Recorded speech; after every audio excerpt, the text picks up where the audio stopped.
Sa pinakahuling post sa social media page ng suspendidong mambabatas na si Cavite 4th District Representative Francisco Kiko Barsaga, babaliwalain umano nito ang gagawing pagpapatawag sa kanya ng House Ethics and Privileges Committee.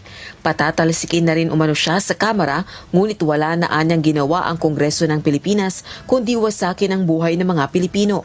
Ginawa nito ang pahayag matapos sabihin ni House Ethics and Privileges Committee Chairperson at 4-piece Party List Representative J.C. Abalos na sa susunod na linggo, isasagawa ang pagdinig sa mga pinakahuling aligasyon laban kay Barsaga.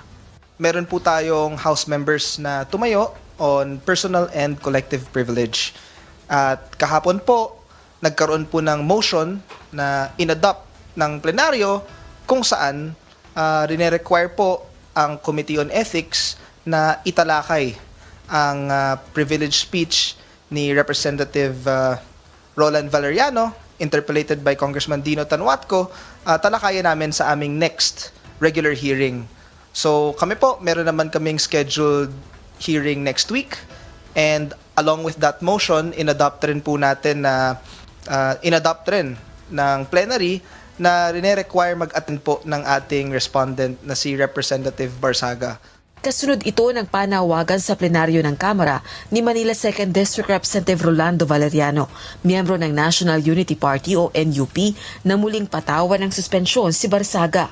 Nagsimula ito sa matinding aligasyon ni Barsaga na pagtanggap umano ng suhol ng mga miyembro ng NUP mula sa isang business tycoon, gayon din ng mga pahayag ng bagitong kongresista laban sa yumaong si Congressman Romeo Acop.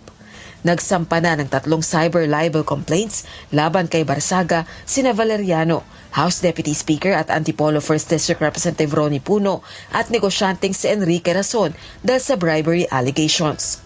Ayon kay Barsaga, ilalahad ng kanyang legal defense ang ebidensya ng kanyang mga aligasyon sa korte at hindi na rin siya NUP member kaya hindi na rin siya saklaw ng mga pamantayang pinaniniwalaan nila.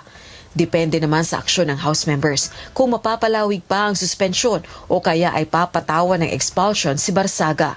Any congressman can be expelled, any congressman can be suspended, any congressman could face reprimand or censure.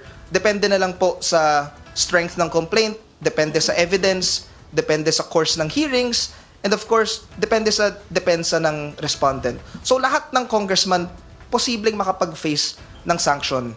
On the side po on the Committee on Ethics, recommendatory lamang po kami. Ultimately, it is the plenary that has the disciplinary power. December 1, 2025, nang suspindihin si Barsaga sa loob ng 60 araw nang walang sahod at allowances matapos ang rekomendasyon ng House Ethics Committee dahil sa umunay unethical behavior nito. Rosa Licoz, UNTV News and Rescue.